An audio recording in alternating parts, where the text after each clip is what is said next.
Bonjour à tous, je viens vous parler de chakras. Alors on a tous en tête ce petit dessin d'un bonhomme en lotus avec des points colorés qui lui parcourent de bas en haut tout le corps, avec les 7 points d'énergie euh, des couleurs de l'arc-en-ciel. Ça commence tout en bas avec le rouge, le chakra racine ou chakra sexuel. Ensuite, le deuxième chakra orange au niveau du bas-ventre. Le chakra jaune, le troisième au niveau du plexus solaire. Le quatrième au niveau du cœur, le chakra vert. Le chakra rouge, cinquième chakra au niveau de la gorge, le bleu.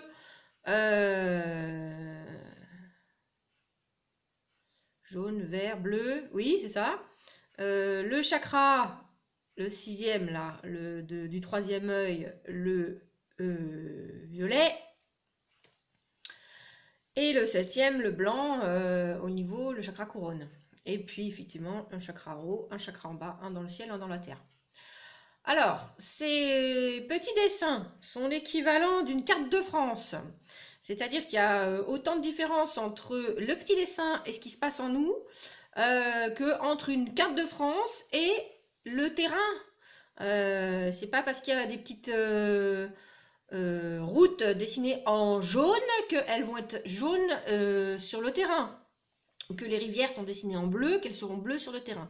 Donc, ce petit dessin, utilisez-le non pas comme la réalité, mais comme la représentation d'une réalité. C'est une carte pour nous aider à comprendre ce qui se passe en nous. Donc, les chakras, en fait, ce ne sont pas des points de couleur que nous avons dans le corps, de haut en bas ou de bas en haut. C'est un canal d'énergie qui nous traverse. Ce n'est pas comme un tuyau d'eau. Il n'y a pas... Dans le tuyau d'eau, on a le contenant et le contenu.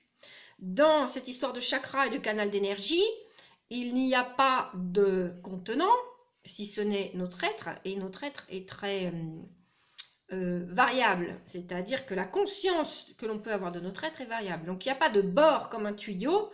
En fait, le contenant, c'est le contenu. C'est un canal d'énergie dont le contenu est également le contenant. Ça s'appelle incarner son être, c'est bien ça. Donc, les petits dessins ronds, qu'on appelle également des mandalas, des chakras avec les couleurs et tout ça, c'est une vision en coupe, comme si on coupait le tuyau et qu'on regardait dedans. Donc c'est pour ça qu'on est présente sous cette forme-là, sous la forme de mandala. C'est comme si vous regardiez dans le tuyau et que vous observiez l'état d'ouverture du canal d'énergie. Donc c'est pour ça que le mandala traditionnel, le centre appelé le cœur, est également toujours libre, toujours ouvert. C'est un travail sur la vacuité et le passage de l'énergie. Donc l'énergie, comment elle circule? Elle circule dans deux sens. Ce sont deux courants qui s'alternent évidemment entre la terre et le ciel. On a de l'énergie descendante qui vient du ciel, qui passe à travers nous, et on a de l'énergie montante, ascendante, qui vient de la terre et qui passe à travers nous. Et effectivement, ce sont des courants qui s'alternent, et ces différences de pôles qui se passent en permanence en nous, c'est ce qu'on appelle notre vibration. Notre taux vibratoire, c'est ça. C'est la vitesse à laquelle l'énergie circule en nous dans les deux sens et s'alterne afin de créer autour de nous un champ énergétique. Voilà, donc quand on regarde l'état du mandala, l'état de circulation de l'énergie dans ce canal, ça explique les différences d'accueil que nous avons au même stimulus. Vous avez déjà dû remarquer que d'une semaine à l'autre, on n'est pas pareil. Enfin, moi, je le vois, surtout quand je regarde mes vidéos. Je me dis, l'énergie, elle est jamais deux fois pareille. Plus les êtres sont sensibles, plus les variations sont fortes quand ils n'ont pas conscience de tout ça. On est dans tous nos états, comme on dit. Et Donc, on ne reçoit pas, enfin, quand on n'a pas pris conscience de tout ça, il y a des jours où on est chafouin et où la même chose, hein, exactement la même chose, ça passe pas et on devient très très susceptible et on a du mal à accepter certaines choses. Alors que certains jours, on est en super forme, il fait beau, tout va bien, et ça nous passe au-dessus de la tête, en fait. Donc en fait, la différence, c'est l'état d'ouverture de ce canal, de ces chakras. Alors en fait, ce qu'il faut savoir, c'est qu'on en représente 7 sur ce petit dessin, mais en fait, il n'y en a pas 7, il y en a une infinité, comme les anneaux du tuyau, en fait. Évidemment, ces anneaux sont... La taille peut varier, leur conductivité peut varier. Enfin, on est vraiment très très très souple là-dedans. C'est pour ça qu'on n'a pas une façon de recevoir les choses, mais beaucoup. Et donc, nous, on en dessine 7, on parle des 7 chakras, mais c'est comme les villes sur la carte de France, c'est comme on a Paris, on a Bordeaux, on a Marseille, très bien, mais sur le terrain, quand on quitte Paris, bon, bah, il y a toujours du monde, il y a toujours des routes, il y a toujours des maisons, il y a toujours, enfin, ça ne s'arrête pas comme ça. Eh bien, ce sont des points de repère pour se repérer dans le pays. On a la ville, très bien. Et ben, sur ce petit dessin avec les chakras, on a les 7 couleurs, les 7 points d'ancrage corporel pour nous aider à nous situer. Mais en fait, les chakras, il y en a une infinité. Et les 7 couleurs, les 7 points d'ancrage sont des passages obligés. En fait, c'est des incontournables. Mais il y en a d'autres. Entre les deux, il n'y a pas rien. Cette colonne d'énergie, elle est faite de millions de chakras, tous connectés les uns aux autres, et c'est l'interconnexion de tous ces chakras qui crée la colonne d'énergie. Alors quand ils sont bien connectés, l'énergie circule bien, et on a le sourire, on est prêt à aider les autres, on a de l'humour, on sait retourner les situations, on sait, voilà. Et puis quand ça circule pas bien, que ça coince quelque part, eh bien, on se fâche, on est fatigué, on tombe malade, on se vexe pour des rien, et puis on n'a qu'une envie, c'est de s'isoler chez soi et de ne plus voir personne. Donc, ces chakras, utilisez-les comme point de repère en vous pour savoir où ça coince. Alors, par exemple, le chakra de la gorge, c'est le lieu de l'expression verbale. C'est-à-dire que si vous avez mal à la gorge, c'est que vous avez quelque chose, vous avez du mal à verbaliser. Le chakra solaire, le troisième, celui qui est au plexus solaire, c'est le chakra des émotions. C'est qu'il y a une émotion qui est coincée. Alors là, j'en reviens à mon histoire de mandala, parce que pour moi, c'est très parlant. Je vous ai montré le mandala avec le centre vide. C'est sur lequel on doit travailler la plupart du temps. Hein, notre état de vacuité, d'accueil, d'ouverture, très bien. Et puis de temps en temps, il est comme ça. C'est-à-dire qu'il y a parfois... le centre est bouché, le centre est plein. Et là, c'est qu'il y a quelque chose à exprimer. Ça peut être une émotion, ça peut être une pensée, ça peut être un problème, ça peut être une difficulté, ça peut être une grande joie aussi. Hein. En tout cas, là, il y a quelque chose à évacuer. Et si on évacue et qu'on s'exprime correctement en temps et en heure, le canal, une fois que c'est dit, il revient comme ça, il revient vide. Donc là, ça coule de source. Et donc, on est prêt à accueillir de nouvelles émotions, de nouvelles expériences. Mais si ça reste bloqué dans le tuyau, bah, c'est comme un tuyau d'arrosage. Des fois, il y a des choses qui sont bloquées dedans et ça coule plus. Et là, il y a un problème. Mais à quel niveau c'est bloqué? Ça peut être au niveau... là, c'est mental, c'est au niveau des pensées. Là, c'est au niveau de l'expression verbale. Là, c'est au niveau du cœur. Là, c'est au niveau des émotions. Enfin, après, une histoire d'ancrage à la terre, une histoire de connexion au ciel. Donc, ça peut être coincé quelque part dans ce tuyau. Et ces petits repères de chakras colorés, ça nous aide à savoir où est-ce que ça coince. Et il faut savoir que si on ne règle pas le problème, eh ben, on va finir par somatiser. Notre corps va parler à notre place. Et c'est là qu'on tombe malade. D'ailleurs, on dit la maladie, c'est du mal à dire. Quand on a du mal à dire, on tombe malade. Voilà. Donc, il est très important d'être en connexion en permanence avec son état de son canal d'énergie pour savoir si on a des choses importantes à dire. Et certaines personnes sont tellement ouvertes, travaillent tellement à leur ouverture que ce qu'elles reçoivent, ça ne les concerne pas que elles-mêmes. Et ça, c'est le travail du médium. Le médium, il reçoit dans son canal des choses qui ne lui appartiennent pas parce qu'il est suffisamment ouvert pour pouvoir traiter d'autres informations que les siennes. Et il peut transmettre à d'autres personnes. Donc ça, c'est encore autre chose. Je voulais vous faire le lien avec la Kundalini, qui est également ce fameux canal d'énergie quand il est bien droit. On appelle ça également la Kundalini quand il est bien déroulé. Mais sinon, c'est le serpent. Quand il va pas bien, il est enroulé sur lui-même en paquet dans le bas du dos. Et enfin, je parle pour moi, mais je dois pas être la seule. Quand on a mal au rein, quand on a mal dans le bas du dos, c'est que l'état de cette Kundalini, donc de ces chakras, de ces canaux d'énergie, il est fatigué, enroulé, fonctionne pas bien. Et moi, c'est impayable quand je suis en phase de repli et que je manque d'énergie, que je suis fatiguée et que je ne peux plus m'occuper des autres parce que je ne peux plus m'occuper de moi déjà, j'ai mal au rein. Et quand on a mal au rein, c'est que justement ce canal, il est tout recroquevillé et que la Kundalini, le serpent, il est tout enroulé sur lui-même au fond de son trou. Il hiberne et il attend quelque chose de notre part pour pouvoir enfin se déployer.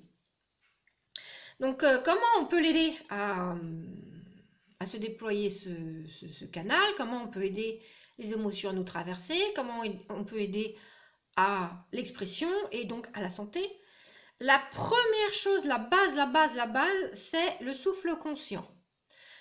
Par la prise de conscience de notre souffle, de notre respiration et un travail autour de la méditation et de ce souffle, déjà prendre conscience de ce souffle, avec l'inspire et l'expire, c'est vraiment ce mouvement-là d'aller-retour des énergies, c'est le premier boulot. Si vous travaillez à ça, ça va déjà vous aider à faire circuler les énergies dans votre canal. Et ça va vous aider à travailler la reliance entre le ciel et la terre, entre le soleil et la terre. Et j'ai un petit mot qui est entré en moi, que j'ai lu dans un livre que je vous conseille fortement. Pour moi, c'est ma Bible. Le manuscrit des paroles du druide, sans nom et sans visage. Je ne sais pas s'il est encore édité, mais essayez de trouver ce livre parce que vraiment, il est plein de clés. Et puis, c'est très poétique. C'est vraiment écrit de façon très... ça parle à l'âme, quoi. Hein. Comme dit ma fille, c'est du langage arbre. C'est du langage dent. Et donc, dans ce livre, il y parle du solitaire. Donc, le solitaire, c'est le I de solitaire, c'est le I de intermédiaire entre sol, le soleil, le ciel, et la terre. Sol, I, terre. Et donc, en gros, travaillez sur votre solitude, mais c'est pas le fait de se sentir mis à l'écart dans un coin abandonné, c'est d'être pleinement en connexion avec soi-même. Et ce travail sur votre solitude et votre rapport à vous-même, seul à seul, vous aidera à connecter le ciel et la terre en vous. Et cette énergie qui circule de haut en bas et de bas en haut. Et nous sommes l'intermédiaire. Nous incarnons, ça commence aussi par un I, c'est pas pour rien, nous incarnons le lien entre le ciel et la terre. C'est notre boulot sur Terre, on est là pour ça. Si on ne le fait pas, on passe à côté et on reviendra jusqu'à ce qu'on ait compris, ici ou ailleurs. Donc une fois qu'on a compris, on entre dans une autre dimension. Et je suis ravie de vous faire partager tout ça parce que j'ai tourné autour du pot longtemps dans ma vie et aujourd'hui, eh bien, je transmets tout ça.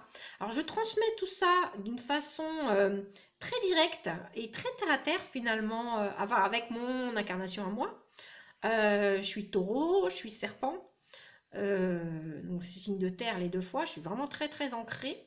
Et par contre, mes ascendants sont des signes d'air. Je suis ascendant Gémeaux et ascendant Dragon.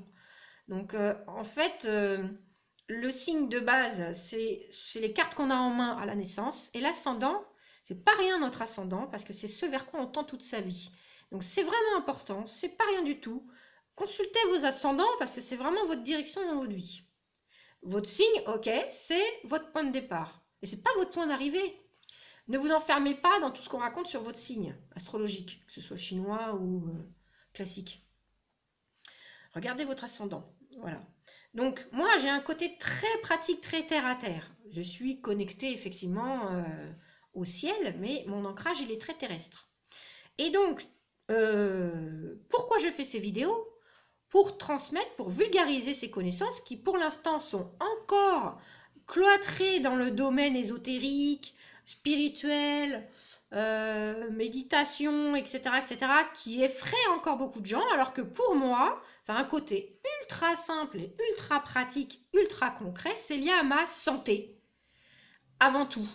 C'est-à-dire que quand je maîtrise bien tous ces flux d'énergie, que je comprends comment ça marche, sans me prendre la tête avec la spiritualité qu'il y a derrière, même si c'est lié évidemment, mais je m'en fais pas toute une montagne en fait. Et ben je suis en bonne santé. C'est-à-dire que moi, ça fait des années que je ne prends pas un seul médicament. Je prends même pas de somnifère. Je suis en bonne santé, ça fonctionne et je n'ai pas besoin de tous ces médocs qu'on essaye de nous vendre par ailleurs, parce que c'est un commerce. Une société malade, c'est une société qui consomme. Une société en bonne santé, c'est une société qui ne consomme pas. Donc ça n'arrange pas les marchands. Donc moi, je ne suis pas là pour arranger les marchands. Et ce que j'aimerais vous transmettre vraiment avec ces vidéos, au-delà de la spiritualité, ouvrez votre esprit, etc., etc., moi, ce que j'ai envie, c'est donner des clés simples, concrètes, sur comment fonctionne la santé de notre corps. Parce que la santé, c'est l'état normal. C'est l'état de base. On est en bonne santé. Si on est normaux, si tout va bien, on est en bonne santé. La maladie, c'est un dérèglement de ces fonctions qui sont normalement en bonne santé. Donc la santé, on l'a tous. On l'a en nous. Et si on ne lui casse pas les pieds, si on ne l'empêche pas de faire son travail, elle est là, la santé. Donc, si vous êtes malade, si ça ne fonctionne pas bien dans votre vie, c'est que vous avez des blocages quelque part. Vous avez empêché cette énergie de circuler dans un sens et dans l'autre. Et évidemment, vous tombez malade. Alors moi, ce que j'essaye de faire avec ces vidéos, c'est de vous redonner le pouvoir d'être en bonne santé. Alors, moi, je ne vais pas m'occuper des cancers en stade terminal, hein, j'en suis pas là. Mais vraiment au quotidien, en préventif, ou pour les personnes qui ont des petits rhumes de temps en temps, déjà, si on arrive à éliminer un nombre incalculable de petits maux de la vie quotidienne et que les gens commencent à comprendre comment faire pour faire fonctionner l'état de santé en eux et pour se réapproprier ces pouvoirs-là, eh bien, ce sera toujours ça de gagner dans le quotidien des gens. Et ça peut aller beaucoup plus loin par la suite. Mais bon, commençons déjà par pas tomber malade 5 fois par an. C'est pas normal de tomber malade 5 fois par an. Moi, j'ai un rhume par an ou tous les 2 ans, mais guère plus, quoi. C'est vraiment, quand je suis malade, ah là là, j'ai le nez qui coule et j'éternue. Voilà. Je suis en bonne santé parce que je fais attention à mon ouverture, à la circulation, à mon souffle, à mon rapport au monde. Et on a tout en nous pour être en bonne santé. Donc j'espère que cette vidéo va vous aider à comprendre comment ça fonctionne au niveau très basique, des choses très techniques, très terre à terre. Si ça peut vous élever dans la spiritualité, tant mieux. Mais en bas du système, un système terre, c'est juste la santé. C'est la santé de base. Voilà, donc moi je vous fais pas de chichi. Je ne fais pas passer ça pour des choses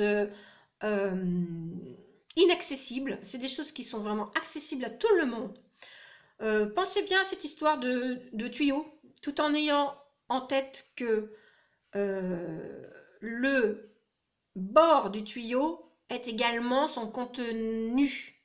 C'est-à-dire que le contenu et le contenant, c'est la même chose.